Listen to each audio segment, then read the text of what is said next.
नमस्कार। लोकसभा और राज्यसभा में 2/3 बहुमत से एनडीए अब कितना दूर है, कितने और सांसद चाहिए, कितने पक्ष में और कितने विपक्ष में है, इसको लेकर संपूर्ण गणित सामने आ चुका है। क्योंकि इस साल 3 से 4 बड़े बिल यहां पर मानसून सत्र में पेश होंगे और 2/3 बहुमत मिलता है तो ये बिल पास होने जा रहे हैं। इसको लेकर यहाँ पर आंकड़ा क्या कहता है, संसद को लेकर क्या कुछ आंकड़ा है, और अगर बात की जाए तो किस गठबंधन और किस पार्टी के पास कितने सांसद अब बचे हुए हैं और एनडीए को कितने और सांसद चाहिए, इसकी संपूर्ण लिस्ट सामने आ चुकी है।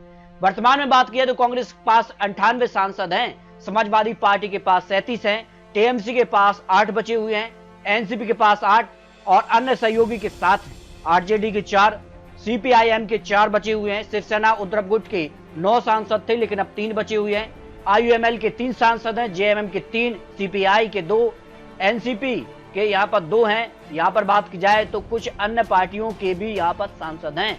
तो इसके बाद काफी हलचल है, लेकिन 2/3 बहुमत से अभी भी एनडीए कितना दूर है, इसको लेकर संपूर्ण आंकड़े सामने आ चुके हैं। क्योंकि सांसदों में टूट के बाद खलबली जरूर नजर आ रही है, लेकिन 2/3 बहुमत को लेकर जो गणित है वो चौंकाने वाला सामने आ रहा है। वर्तमान अगर बात करें, लोकसभा की कुल संख्या 543 है और उस हिसाब से 2/3 बहुमत का आंकड़ा 362 होता है, लेकिन 3 सीटें खाली हैं। इसके चलते बहुमत का आंकड़ा 360 आ जाता है।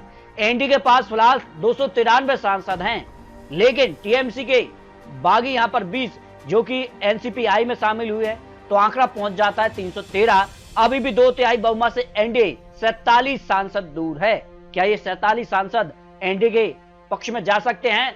महाराष्ट्र में उद्धव गुट के 9 सांसद में से 6 एमपी जो बागी हुए हैं वो भी एनडीए में शामिल होने जा रहे हैं, जबकि डीएमके के 22 यहाँ पर जो है सांसद जो है वो कहीं ना कहीं इंडिया गठबंधन से अलग नजर आ रहे हैं। क्योंकि जिसका से यहाँ पर बात की जाए तो डीएमके की हार हुई है और कांग्रेस कहीं ना कहीं विजय थालापति से यहाँ पर समर्थन में रही।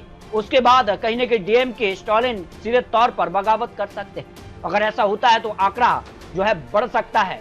फिलहाल महिला आरक्षण बिल को लेकर बात किया तो 2026 में जो बिल पेश हुआ था उस पर 298 वोट मिले, जो कि 2/3 बहुमत से काफी पीछे थे, लेकिन 5 एक्स्ट्रा एमपी ने भी समर्थन एनडीए का किया था, जिसके चलते 313, 6 यहाँ पर उद्धव गुट के, 22 डीएमके और 5 जो एक्स्ट्रा है उसको मिला लिया जाए तो 340 का आंकड़ा पहुंच जाता है। यानी जो 2/3 बहुमत का आंकड़ा है, 14 अभी भी सांसद और एनडीए को चाहिए। क्या ये समाजवादी पार्टी से टूटेंगे या कुछ अन्य पार्टी से टूटेंगे, ये काफी महत्वपूर्ण हो जाता है। लेकिन 2/3 बहुमत से एनडीए अभी भी दूर नजर आ रहा है। जबकि बात किया राज्यसभा को लेकर तो राज्यसभा में भी एनडीए को अपने दम पर बहुमत तो है, लेकिन 2/3 बहुमत से अभी भी एनडीए राज्यसभा में भी पीछे नजर आ रही है।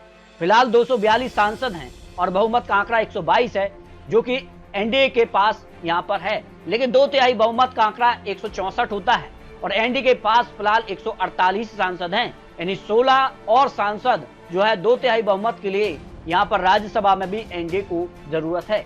और इंडिया गठबंधन के समर्थन की अगर बात की तो 64 और 28 अन्य के सांसद राज्यसभा में हैं। और ऐसे में माना जा रहा है कि कुछ और सांसद टूट सकते हैं, जो कि राज्यसभा चुनाव को लेकर बड़ी खबर सामने आ रही है। 3 सीटों पर उपचुनाव भी होने हैं।